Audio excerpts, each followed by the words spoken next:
Sige na. Okay, 1, 2, 3, go. So next is section 103, subsection 1.2.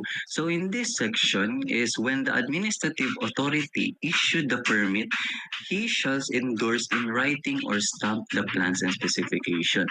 So dire kay sa section na ni kay ang administrative authority daw kung okay na siya sa plans and specification is i-consider ni siya as approved, and kung mag-approve na ni siya is dili na ni siya pwede i-change, modify or alter without sa authorization sa administrative authority or office of the building official.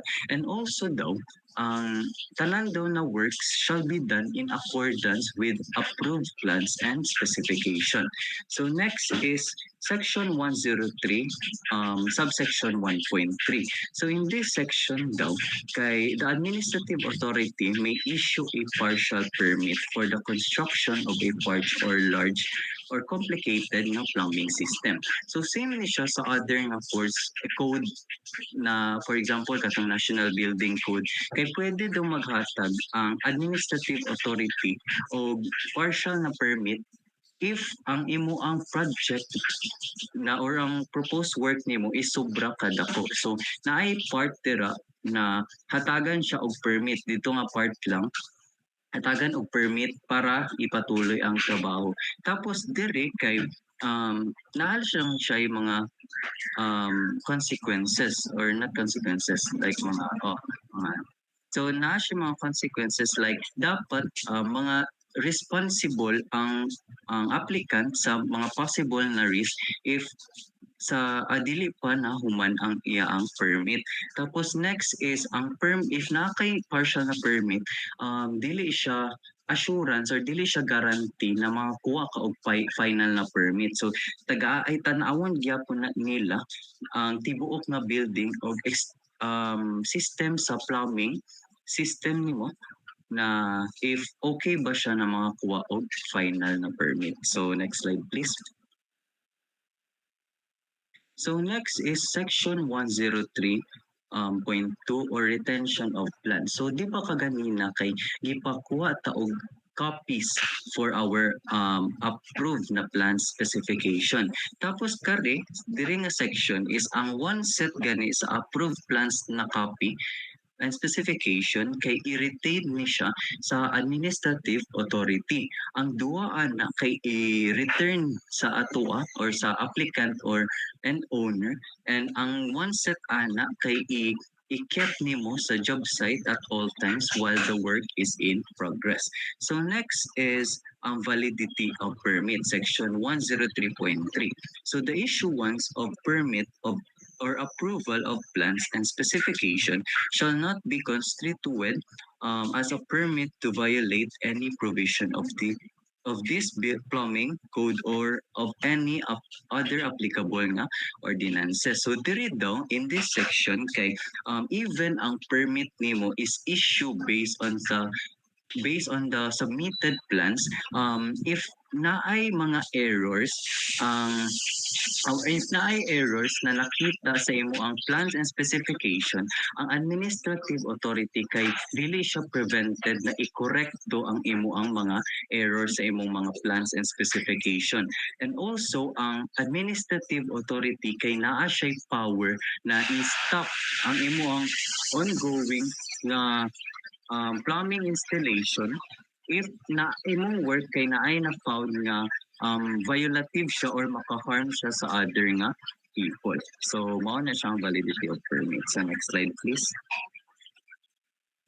So next is section 103.4 or expiration. So a plumbing permit issued under provision of this code shall expire and become null and void. So naadtoy possibility na imo ang plumbing permit kay null or void. So one situation ana kay if imo ang plumbing work kay nakakuha ka og permit and ang imong plumbing work wala pa nimo gisugdan sa 1 year nga duration. So kara possible ay makuha ay ma-consider imo ang permit na null and void. So next is if imo ang if nag-start na ka og work or plumbing work sa imo ang proposed na building, tapos na gi-abandon nimo ni siya for certain reasons. For example, basig nakulang ka sa budget ana, tapos gi-abandon nimo ni siya and naabot imong pag-abandon for 120 days. So ma-consider na pud siya as null or void imo ang plumbing permit. So in case of renewal of plumbing permit, so a fee equivalent to one half of the amount. So if mag-renewal daw ka sa imo ang plumbing permit kay naada kay bayaran nga fee. Tapos ang fee na to is ga amount siya of one half sa imong amount na nagasto sa imong original fee. So mao na siya ang expiration. So sa section 103.5 or the suspension or revocation. So there the administrative authority may in writing suspend or revoke a permit issue under the provision of this code. So diri daw is ang imo ang plumbing permit is pwede siya i-suspension or revocation. So napod siya mga instances or condition. So first is if imo ang gisunod nga na plans and specification kay incorrect o dili siya gasunod sa imong katong base dili imong plans and specification na imong gibuhat kay wala siya naga-base sa imo ang permit kay pwede na siya i-suspend sa imo sa administrative authority.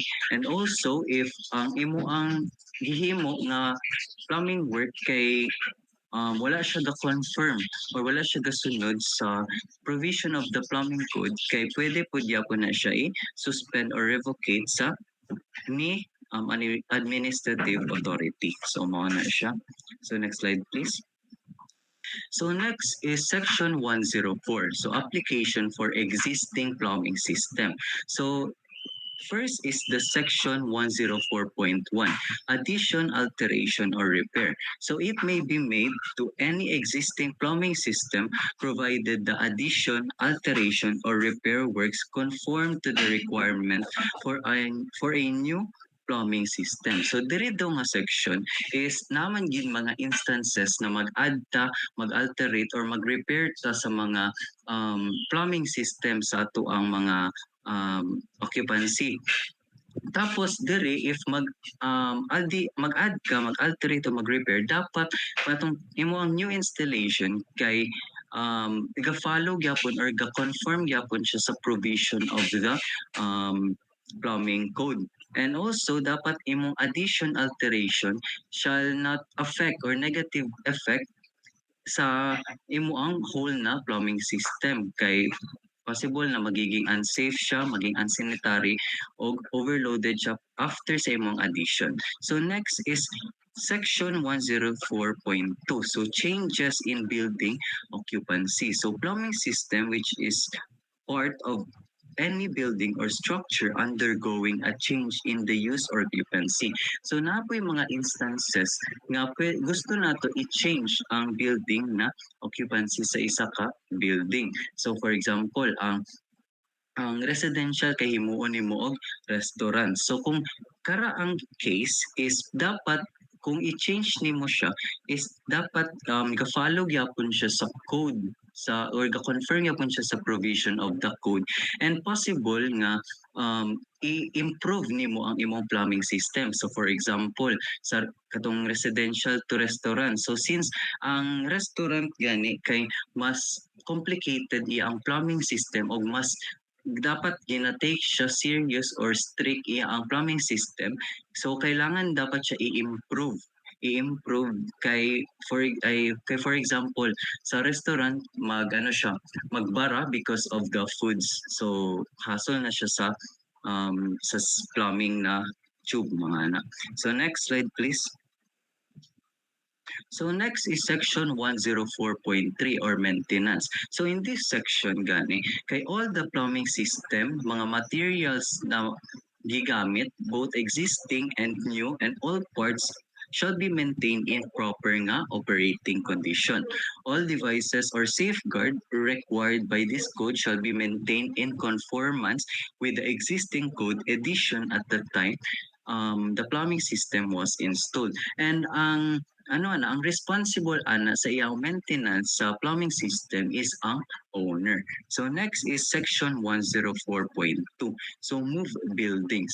So kari is naman po yung mga plumbing system which is part of a building or structure in one place and move into another jurisdiction is mao na siya naa po yung mga instances na i-move nimo ang buildings which ang plumbing system is i-move sad. So kung mag-move ka, dapat isiguraduhon nimo na imo ang new installation sa pag-move sa plumbing nga system or plumbing system is dapat ka-comply gyapon siya sa provision of the code So ato. So next slide please.